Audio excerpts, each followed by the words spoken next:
అని కమ్యూనిటీ లోపలికి పంపడం చాలా బాధాకరం అని చెప్పి సందర్భంగా తెలియజేస్తూ ఉన్నాను.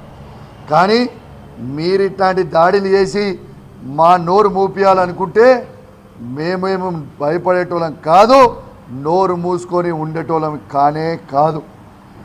తెలంగాణ ప్రజల కోసం, తెలంగాణకి మీరు ఏవైతే హామీలు ఇచ్చిరో మీరు చేసే దొంగ పనులు ఎత్తి చూపుతూనే ఉంటాం.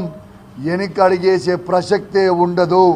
మళ్ళా ఈ తెలంగాణ రాష్ట్రంలో బీఆర్ఎస్ పార్టీ జెండా ఎగిరే వరకు, ప్రజలకి న్యాయం జరిగే వరకు ఖచ్చితంగా మేము పోరాడతామని చెప్పి సందర్భంగా తెలియజేస్తా ఉన్నాను.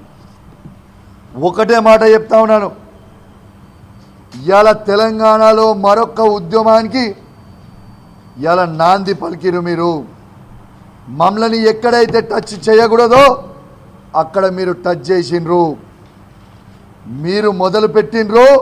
ఇక మేము దాన్ని ఎట్లా ముగిస్తామో చూడండి. ఇలా తెలంగాణ ఒకటే గుర్తుపెట్టుకోవాలి, తెలంగాణ గడ్డ ఇది ఉద్యమాల గడ్డ బిడ్డ, తస్మాత్ జాగ్రత్త అని చెప్తా ఉన్నాం. ఇలా మీరు చేసే రౌడీయిజం, మీరు చేసే గుండాయిజం, నేను చేసిన తప్పు ఏముందని అడుగుతున్నా పోలీసు వాళ్ళని.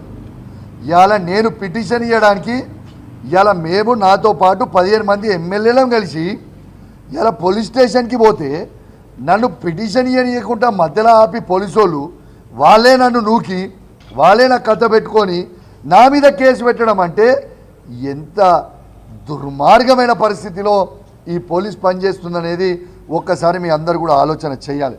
నేను దయచేసి పోలీస్ మిత్రులకు చెప్తా ఉన్నాను, మీకు ఆ డ్రెస్సులు ఇచ్చింది, దయచేసి ఆ డ్రెస్ని పరువు తీయకండి. రేవంత్ రెడ్డి గారి మాటలు విని ఆ డ్రెస్ పరువు తీయకండి అని చెప్పి నేను విజ్ఞప్తి చేస్తూ ఉన్నాను. ఇలా మీరు ట్విట్టర్లో చూడండి, ఇన్స్టాగ్రామ్లో చూడండి, సోషల్ మీడియాలో చూడండి, పబ్లిక్ రెస్పాన్స్ చూడండి. పోలీస్ వాళ్ళు ఒక శాసనసభ్యునికే రక్షణ ఇవ్వలేని పరిస్థితిలో ఉంటే సామాన్య ప్రజలకి ఏం రక్షణ కల్పిస్తారు అనే విధంగా ప్రతి వ్యక్తి ఇలా హోరెత్తుతూ ఉన్నది. ఇలా మీరు చేసిన చర్య యావత్ తెలంగాణలో ఉన్న ప్రతి ఒక్కరూ మీరు చేసిన గుండాయిజం, మీరు చేసిన రౌడీయిజం మొత్తం కూడా చూస్తూ ఉన్నారని చెప్పి సందర్భంగా తెలియజేస్తూ ఉన్నాను.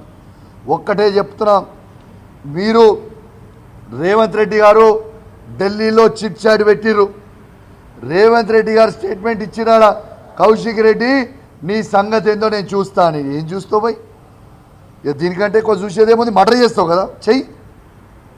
ఈ తెలంగాణ గడ్డ కోసం, ఈ తెలంగాణ ప్రజల కోసం నా ప్రాణాలైనా అర్పించడానికి సిద్ధంగా ఉన్నా, కానీ రేవంత్ రెడ్డి నీతో కాంప్రమైజ్ కావడానికి సిద్ధంగా లేను.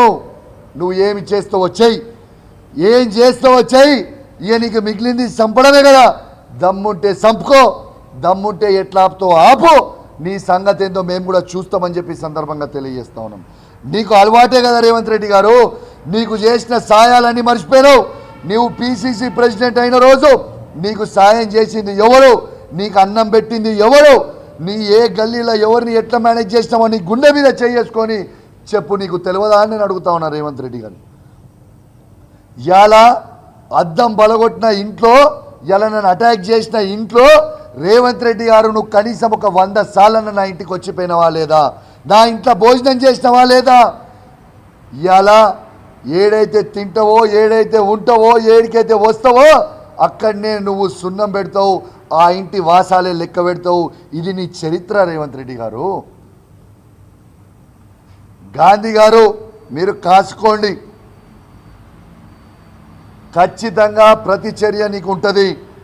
నువ్వు ఈ తెలంగాణ గడ్డ మీద ఎట్లా తిరుగుతావో, ఈ తెలంగాణ ఉద్యమకారులు మొత్తం కూడా ఈ హైదరాబాద్ నుంచి మొదలు పెడితే మొత్తం ఏ జిల్లాకి పోయినా నువ్వు ఎట్లా తిరుగుతావు అనేది కూడా చూసే రోజు దగ్గర వచ్చింది. రేపు నేను దయచేసి బీఆర్ఎస్ పార్టీ కార్యకర్తలందరికీ కూడా విజ్ఞప్తి చేస్తూ ఉన్నాను. కేటీఆర్ గారి, హరీష్ రావు గారి అనుమతితోని మరొక్కసారి చెప్తా ఉన్నాను, రేపు పెద్ద ఎత్తున ప్రతి బీఆర్ఎస్ పార్టీ కార్యకర్తలు కదిలి రండి.